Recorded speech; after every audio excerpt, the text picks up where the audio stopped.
Oke, halo, assalamualaikum warahmatullahi wabarakatuh. Selamat datang pada video kali ini kita akan membahas bagaimana caranya kita membuat sebuah diagram DVD sederhana. Nah, pada video sebelumnya kita sudah belajar mengenai dasar-dasar dari data contohnya seperti relasi, apa itu entitas, dan derajat relasi entitas. Nah, di sini kita akan membuat sebuah diagram shading dan mengimplementasikan apa yang kita pelajari pada video sebelumnya. Nah, di sini kita akan membuat sebuah model data relationship. Pertama, aku di sini akan menjelaskan ulang apa itu relasi. Relasi seperti 5 tadi sebelumnya dibahas bahwa di dalam model RD selain entitas dan atribut terdapat juga komponen relasi gitu. Nah, relasi ini itu menunjukkan hubungan antara entity dengan entity lain. Nah, misalnya hubungan antara entity di sini ada penjual dan entity barang. Nah, relasi di antara keduanya itu mengandung arti bahwa penjual sedang menjual barang gitu. Nah, selanjutnya adalah koordinasi atau derajat. Nah, sebelumnya juga kita sudah menyinggung ini ya, ada itu one to one, one to many, many to many. Nah, kardinalitas ini relasi menunjukkan tentang jumlah entity yang dapat berrelasi dengan entity lain. Contohnya misalnya tadi di kasus toko online, entity penjual bisa berrelasi dengan satu entity barang atau lebih. Nah, maka bahkan tidak ada gitu. Maksudnya adalah misal penjual dan barang itu memiliki entity bisa one to one atau one to many juga bisa, dan many to many juga bisa, atau iya bisa. Kenapa penjual bisa membeli barang, satu penjual bisa membeli banyak barang, dan banyak barang bisa dibeli oleh banyak penjual. Maka tergantung bagaimana kita membuat sebuah DVD-nya, yang penting kita bisa menjelaskan gitu. Oke, next. Di sini ada berikut adalah salah satu derajat relasi. Salah satunya itu one to one. Nah, one to one itu atau satu ke satu, artinya itu hubungan antara entitas A misalnya hanya bisa berhubungan dengan entitas B dengan maksimal hanya satu entitas saja. Begitu pula sebaliknya, entitas B hanya bisa berrelasi dengan satu entitas A. Contohnya di sini ada diagram relasi, misal entitas 1, 2 di A dan B. Nah, di A entitas 1 cuman bisa berhubungan dengan B, itu entitas 1 di B.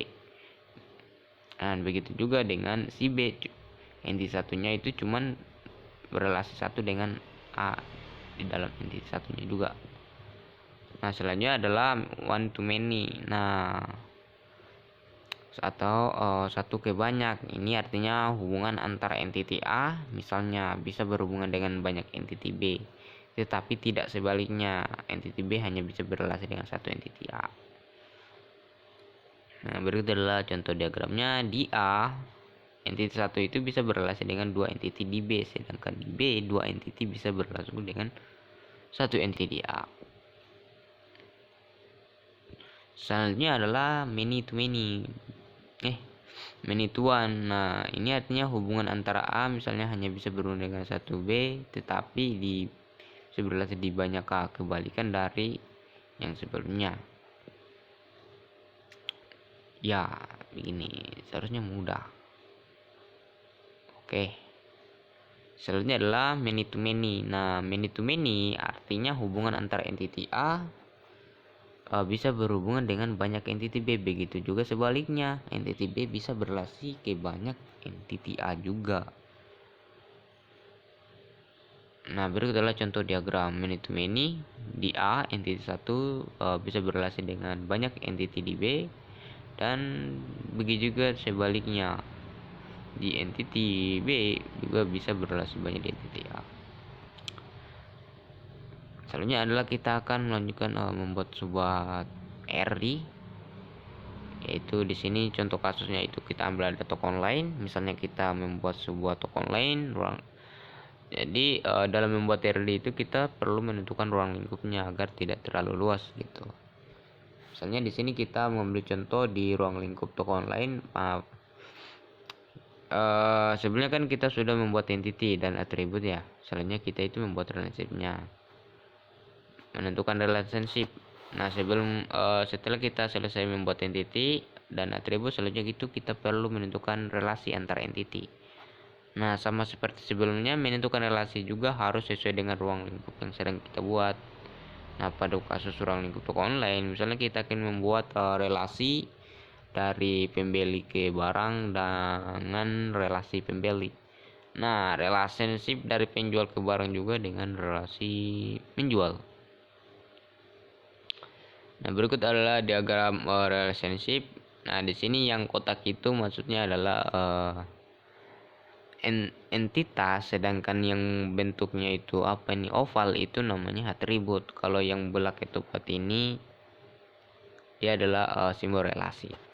Nah bacanya itu adalah pembeli berrelasi dengan barang yang nama relasinya itu membeli barang, dan barang dan penjual itu memiliki relasi menjual. Nah selanjutnya adalah setelah kita perlu menentukan atribut foreign key. Nah foreign key itu kita sudah bahas sebelumnya, yaitu kunci yang merepresentasikan entitas tersebut. Dalam relationship kita juga bisa menambahkan atribut, dan biasanya kita perlu menentukan atribut foreign key, yaitu atribut key di entity yang digunakan sebagai data untuk melihat. Misalnya kalau misalnya gini, si barang itu memiliki foreign key si penjual gitu, itu menentukan bahwa si barang ini bisa kita lihat penjualnya siapa dari foreign key-nya. Nah contoh pada kasus pembeli, misalnya kita perlu tahu siapa pembeli, email pembeli, dan barang apa yang dibeli. Nah gitulah. Pada kasus penjual kita perlu tahu siapa yang menjual, email penjual. Nah email penjual ini adalah yaitu foreign key dari si penjual gitu untuk di entitas barang. Contoh diagram of foreign key-nya, di sini ada pembelinya, di situ ada email itu dia atribut key-nya. Nah di membeli itu kita tambahkan informasi yang digunakan untuk membeli barang, yaitu email pembeli dan SKU barang. Nah sedangkan penjual dan barang, di situ ada relasinya menjual, kita butuh email dari penjual dan SKU dari barang gitu. Selanjutnya adalah menentukan derajat relasi. Nah di sini diagram derajat relasi kita tambahkan pembeli dan barang, dia relasinya many to many. Kenapa? Di sini pada kasus membeli kita bisa menentukan banyak relasi, karena satu pembeli bisa membeli banyak barang dan satu barang bisa dibeli banyak pembeli. Nah pada kasus menjual kita bisa menentukan relasi one to many, karena many to one, karena misal satu barang hanya bisa dijual oleh satu penjual, namun satu penjual bisa menjual lebih dari satu barang gitu.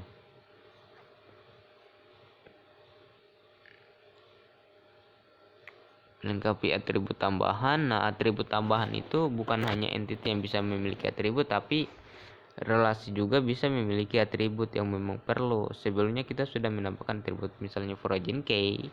Sekarang kita bisa menambahkan atribut yang namanya bersifat deskriptif. Misalnya pada relasi membeli kita dapat menambahkan atribut jumlah, dan pada relasi menjual kita tidak akan menambahkan atribut lainnya. Jadinya seperti ini.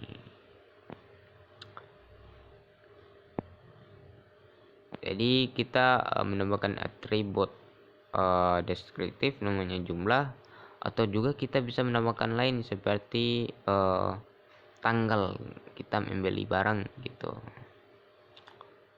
Ya, yang penting kita dalam RD itu tidak ada yang salah dalam pembuatan RD. Yang penting kita bisa menjelaskannya gitu, memberikan alasan yang jelas. Selanjutnya kita implementasi model data realisasi, menemukan relasi one to one. Sebelum kita lanjut ke sini, kita coba temukan entity relasi one to one. Soalnya kita misalnya di kasus toko online kita akan menemukan entity dompet, di mana pembeli hanya bisa memiliki satu dompet dan satu dompet hanya bisa dimiliki oleh satu pembeli. Dan di dompet kita akan tambahkan atribut key email dan atribut saldo. Dan jadinya akan seperti ini. Diagram one to one pembeli dan dompet. Di sini dompet itu harus memforwardin email dari pembeli dan saldo. Makanya dia memiliki relasi memiliki, di situ membutuhkan email pembeli dan email dompet.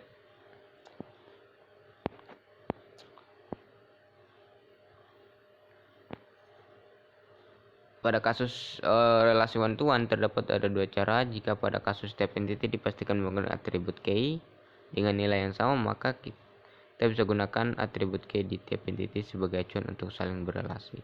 Namun, jika pada kasus setiap entity bisa memiliki atribut key yang berbeda, maka kita perlu membuat atribut origin key di salah satu entity yang lebih lemah, di mana atribut origin key tersebut harus unik dan tidak boleh ada yang sama.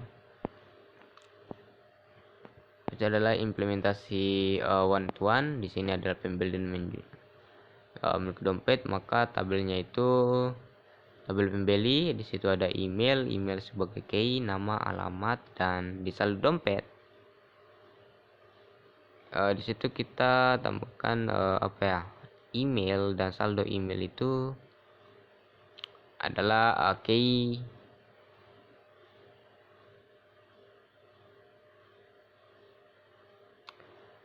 dompet, tapi karena kita juga bisa menggambarkannya di sebelah kanan, yaitu menambahkan kolom baru yaitu email pembeli, karena dia itu entitas lemah.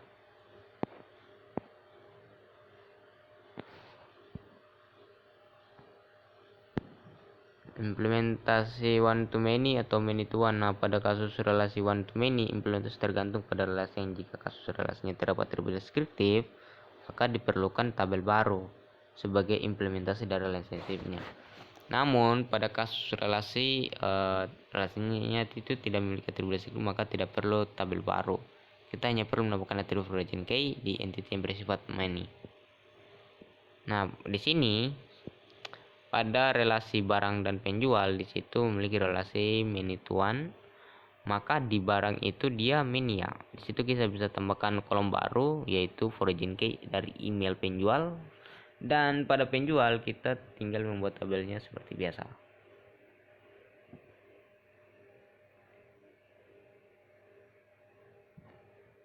Selanjutnya implementasi untuk many to many. Pada implementasi many to many diimplementasikan dalam bentuk tabel relasi, di mana dalam relasi tersebut terdapat sebuah atribut key dari semua entity yang berrelasi.